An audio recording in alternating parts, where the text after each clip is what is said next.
Low-energy delete laws Saturday Twitter/X stream fails to bring interest. Will he ever bring in the millions he needs to make money from the service? Rean Benson reviews her own exclusions hearing. Who did she side with? Did she get a fair shake?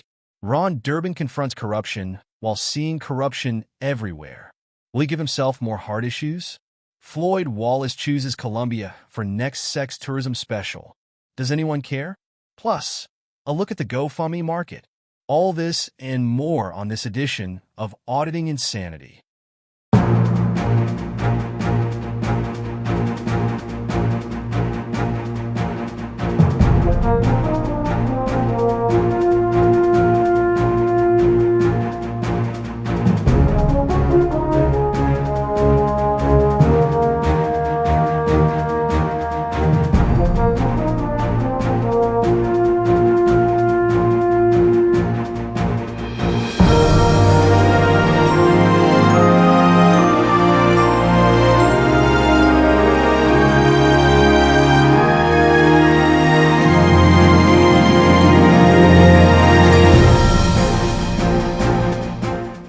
Delete Law's low-energy Saturday night stream.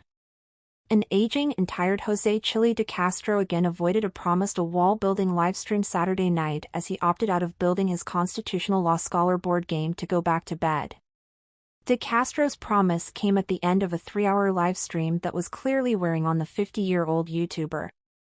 His speech patterns were slow, and reactions distorted throughout the broadcast. Even his character of JD, which is what he now calls his southern accent persona, took on a distorted lisp. The YouTuber was able to bring out the persona as he called the McNairy, Georgia, Sheriff's Office to complain about former Deputy Connor Bracken. Bracken was recently fired from his job last week after allegedly killing 7 dogs during an animal welfare check on the animals. In typical De Castro fashion, he called as JD after hours on Saturday and was directed by the person who answered his call to call the sheriff's office during normal hours on Monday. He, instead, lingered, giving his anti-police views before the person excused herself and hung up on the YouTuber. The YouTuber offered no updates on his dog Charlie, who he said was deathly ill over the past 2 weeks. This is the second live stream where De Castro has completely avoided talking about the dog's health issues. De Castro had no difficulty expressing his feelings about Donald Trump supporters or the MAGA movement. He said that MAGA has the best assholes on the planet and shared various clips of those in the MAGA movement demanding special treatment or making racist comments. He later clarified that he didn't like Democrats or Republicans or MAGA equally but continued to disparage the MAGA movement well after making shots at Democratic supporters. Towards the end of the broadcast, De Castro announced that if he folded his indestructible trifolds in half, he could cut shipping costs from $11 per order to $6.20 per order since it would fit in a smaller mailer. Since the trifolds are indestructible, they should theoretically recover from being folded in half, while customers shouldn't care as they were saving nearly $5 in shipping costs. De Castro then pondered aloud if the $11 shipping costs were the reason for his recent decline in trifold sales before making a voice memo to change the shipping charge on his website immediately. No mention was made of his Patreon or First Amendment Auditor YouTube channel, which now sits at 414 total subscribers, up 1 in the past day. TeamDLZ.com was mentioned, only briefly, as De Castro confusingly said he'd be putting up videos of his construction of his studio on Constitutional Law Scholar instead of his private server. The move to Twitter/X was again a focus for De Castro, who told the 142 people in his chat to also watch him on his Twitter/X feed. That feed quickly grew to 98 viewers as his YouTube viewers artificially inflated his Twitter/X numbers. Overall, he did 234 views on Twitter to 2,982 views on Facebook as of 3 a.m. Eastern Time Sunday morning. He earned $427 in super chats, which he'll miss out on if he ever does make the switch to Twitter/X from YouTube. De Castro implied that he would be back to live stream in vertical format to put up his wall prop for Constitutional Law Scholar but had not returned to live streaming by 9 a.m. Eastern Time on Sunday morning.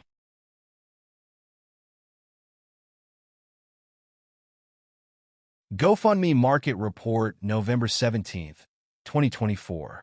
The GoFundMe market remains dead on the weekend, as only one fund received a donation for Saturday, November 16, 2024.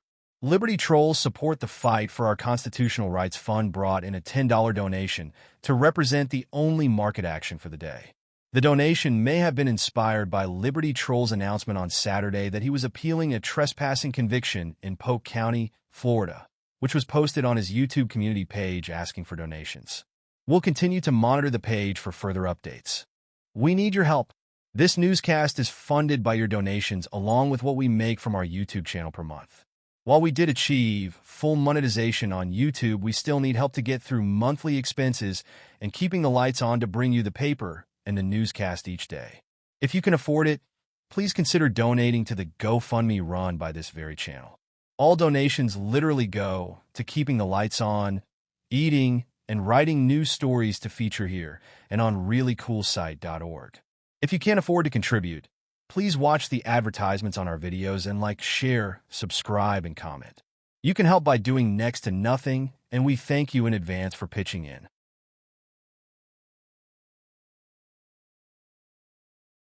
Mr. Passport Bro fundraises for sex tour adventure.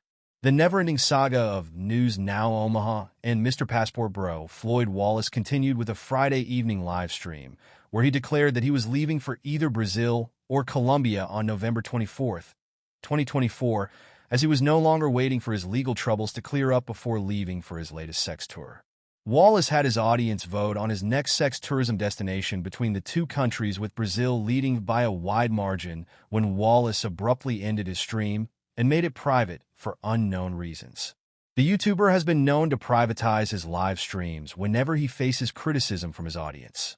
During the early portion of his live stream, Wallace received criticism from chat regulars for again embarking on a campaign to fund his sex travels rather than on paying his fines for an outstanding warrant in New Mexico and for his fees related to his probation in Texas. Wallace ignored the criticisms, going into a pitch that he would be able to return to Brazil on November 22nd, and there was a town where he had female fans who were dying to see him. He went into his plans to stay in Brazil, if that what his fans chose for his destination, for 90 days, and then would get a 6-month extension to stay in the country.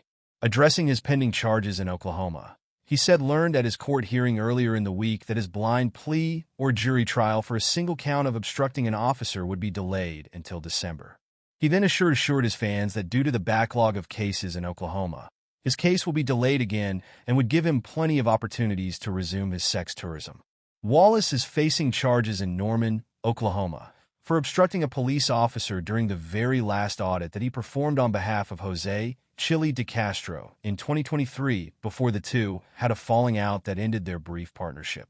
Wallace had been accused of inappropriate behavior of a sexual nature by Heather Dollarhide, the wife of former de Castro associate Jason Dollarhide, which allegedly resulted in de Castro providing funding to Dollarhide as part of an agreement that she would not make a police report against Wallace.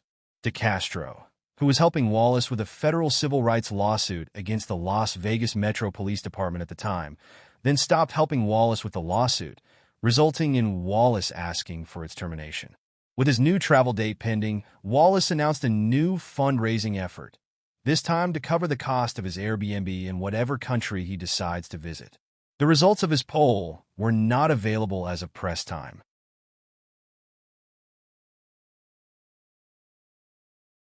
Rean Benson reviews recent exclusion hearing. Activist for the homeless Rean Benson focused on her own issues on her Saturday afternoon live stream, where she reviewed footage of her recent exclusion hearing in the Englewood, Colorado, City Council chambers. Benson decided to turn the viewing of the footage into a drinking game, where her viewers were to take a shot anytime. She slowed the footage down to emphasize a point she wanted them to focus on, warning that her viewers could be very drunk by the end of the 2-hour live stream. Benson also revealed that she had no alcohol in her cup, claiming that she doesn't drink, and ending any point of having the drinking game, as instead of being inebriated by the end of the live stream, she was just her angry and unfriendly self. The footage was essentially the exclusion hearing held over the past week, where an exclusion officer heard from both Benson and the city of Englewood and ultimately sided with the city, upholding a ban from the Englewood City Council chambers. Her ban, or exclusion notice, was issued after Benson refused to follow Englewood Municipal Code multiple times during the past few months, as she's made remarks during the public feedback portion of the twice-a-month Englewood City Council meeting. The notice essentially bars Benson from entering the Englewood City Council chambers.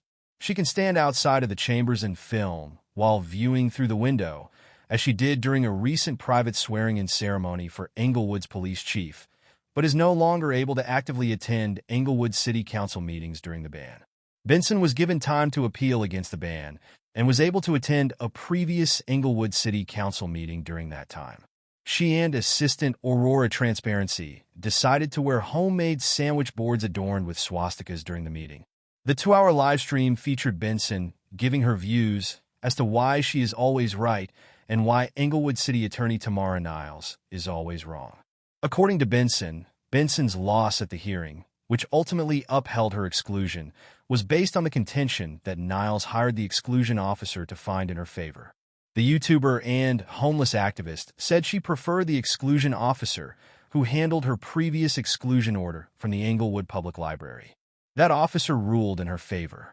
Benson is still facing criminal prosecution for the code violations that led to her current exclusion.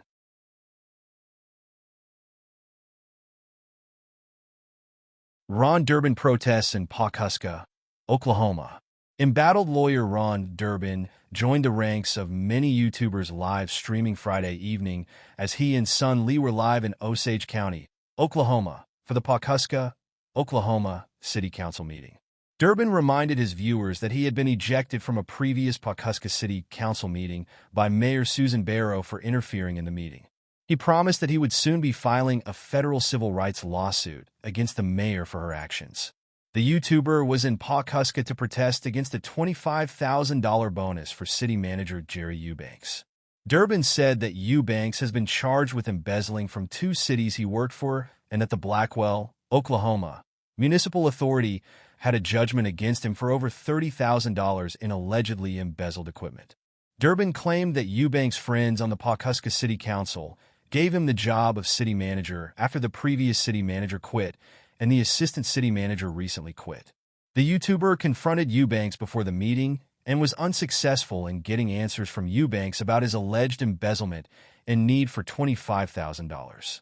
City Council member Roger Millison told Durban that Eubanks was entitled to the money because he was doing so much overtime in his role as city manager. Millison explained that they would have to move funding from the City Utility Authority to pay for the bonus should it be approved. Eubanks refused to state why he deserved the bonus and also refused questions by Durban on what he'd use the funds for. Durban pressed the city manager to no response by Eubanks on the question of repaying the city of Blackwell or friends he borrowed money from who had allegedly been in contact with Durban. When the city council meeting commenced, the city council was quick to approve the bonus for Eubanks on a 3-2 vote, with Durban loudly stating that at least 2 of the city council members had sense. After the meeting, Durban met briefly with a man who had photos of the equipment that Eubanks is alleged to have embezzled. The unidentified man accused Eubanks of approving the sale of the equipment to himself without approval from the city of Blackwell. Durban went on to update his ongoing disbarment trial by the state of Oklahoma. The YouTuber complained that he had to appear at the trial in person while other witnesses were allowed to attend via Zoom call. He also complained that he was not allowed to use electronic devices within the courtroom, which put him at a disadvantage as most of his paperwork in the case existed in electronic format. Durban's law license in the state of Oklahoma is currently suspended due to his auditing activities and anti-police statements. The auditor claims that he will have his license reinstated by the Bar Association, then quit the Bar Association and then destroy the Bar Association with a multi-million-dollar federal lawsuit.